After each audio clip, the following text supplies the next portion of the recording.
race mode, dual motor.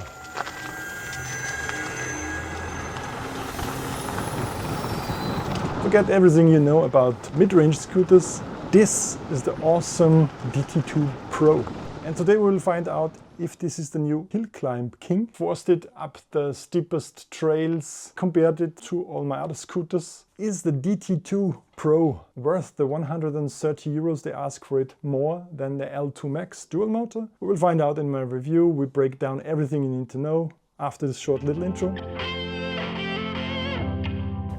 Okay, first, what's the difference between the L2Max dual motor and the DT2pro? The L2Max, I tested it months ago. Check out the full review if you're interested in it. It's a 130 euros price difference. This one here has a bit more range. We will cover the range more deeply. This has hydraulic brakes instead of just steel wire brakes. This feels premium. This gives you way more control and stopping power. So definitely quite an important feature, especially considering this thing can go up to 65, 68 kph.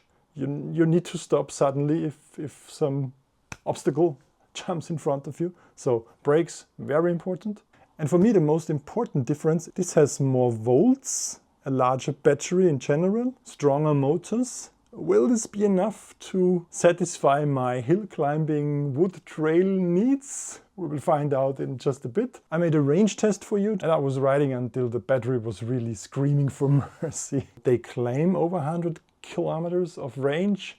My findings though, after close to 50 kilometers of medium to heavy use. I ride it in sport or in race mode, dual motor most of the time. I'm heavy and I go uphill, so that's demanding a lot. 50 kilometers in this heavy usage scenario is not bad. If you ride it single motor in eco mode, 20-25 kph, you can go forever, but it's no fun, okay? The battery indicator, it's a bit deceiving. Even a fully charged scooter, if you go uphill, it depletes the first 2 bars like very quickly because the battery sags. That doesn't mean the battery gets empty so fast, it just means under heavy load, the voltage sags. Just ride normal flat, the bars come back again. And voltage sag is a sign for cheaper battery cells used. If you reach the end of the battery capacity, it forces you into 10 kph mode, eco, single motor, it stops. End up pushing it. Charging is damn slow, it's about 12 hours for a full charge. You better order a second charger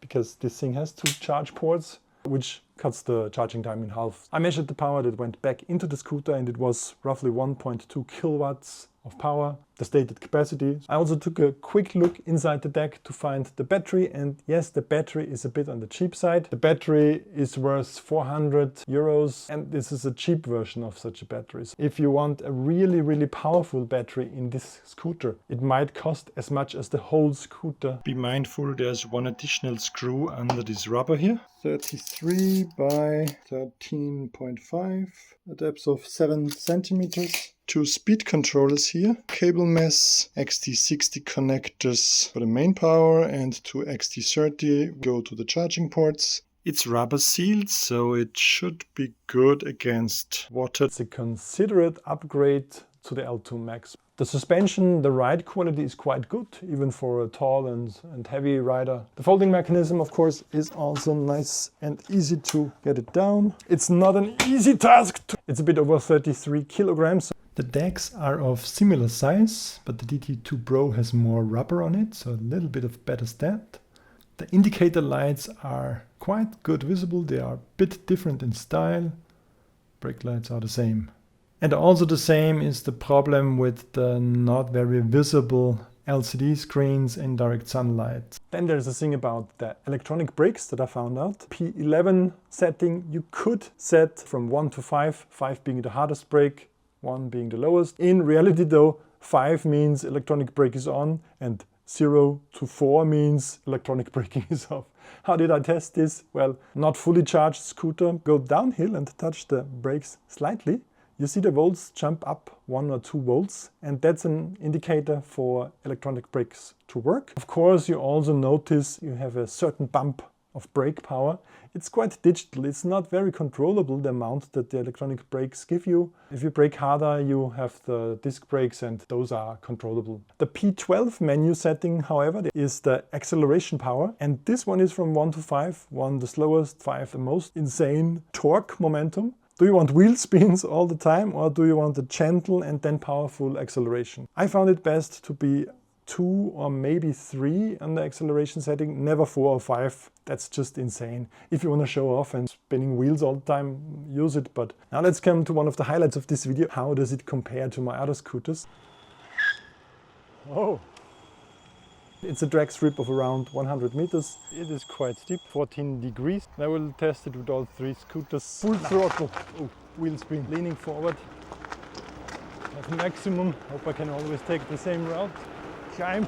Ooh, yeah, this feels faster.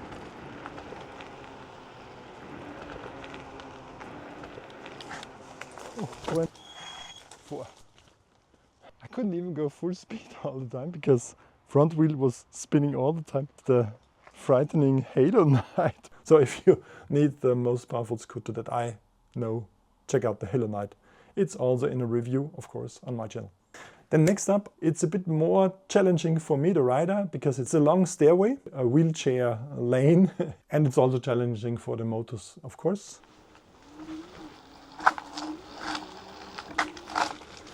Ah. Ah. Ah. Scheiße. Yeah. This is the second time, because on the first time I was too stupid to hit record on my camera. Also on the second time he does it like a pro. And just want to show you how steep it is. Freaking steep. Yes, I can go down.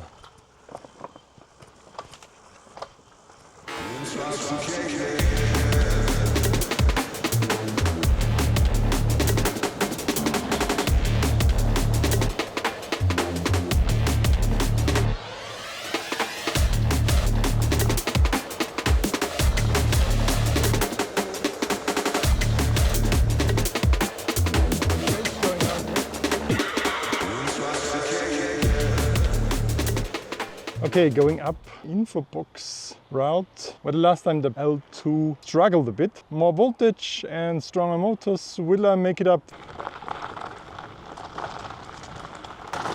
Now it's getting steeper.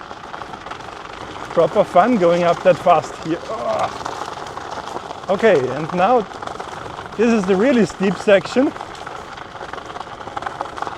And I feel it's slowing down a bit. This is where it really slowed down the last time. Now it's just... fuck! Now it was just... I lost traction in this gravel. Yeah, so power enough. Rideability. Oh, that's a lot of power. So it's a clear win for me.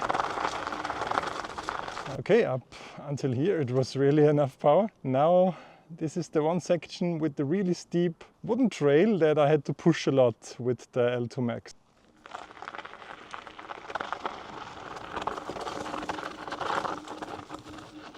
Right, the power works, but grip wise it was a challenge here on this very steep. But here, look at that. It slows down a bit, but it's like really steep, really steep. So it's this little notch of power that this one additionally has, which the L2Max dual motor didn't give me. So totally improved this one as well, I can say. And let's go the straight up madness route. Up there. Let's see. Fuck it. Let's go the field. Can I ride this field up? We'll see.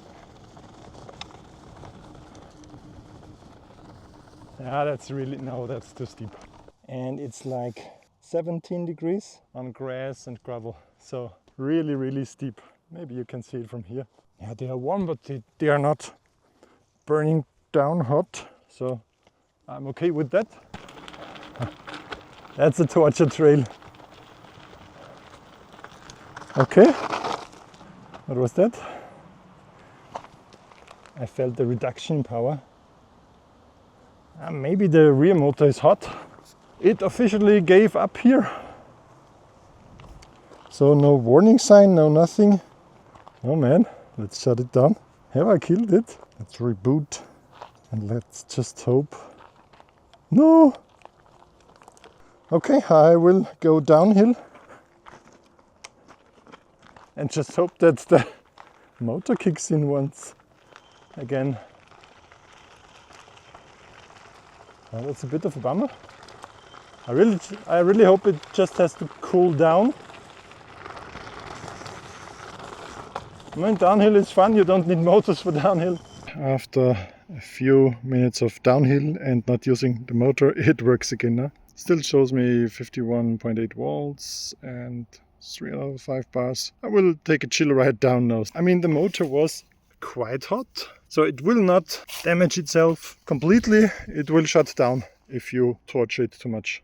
I didn't get any error codes on the display. It just wouldn't respond to my throttle inputs anymore. Disclaimer, AUSOM sent this as a review sample. I get to keep this, but I didn't see any money from them. They don't have any influence on my video or my opinion, and they didn't have to approve my video, which is important. If this is shit, I will tell you, and you can look my other reviews. I have a reputation of being an honest reviewer. I hope I do, at least. And since you found a good channel now, please consider subscribing and following me on my social medias and whatnot. And for me, most important, please comment down below. What are your thoughts about scooters? How did you like my video? Do you plan on getting one of these? Do you have other scooters? Do you have recommendations of scooters that I should test? Compared already, like the Kirin lineup, a Halo Knight, and now the AUSOM scooters. This season is almost over, but next season I will see what I can test for you. So with that all being said, thanks a lot for watching. See you next time. Bye for now.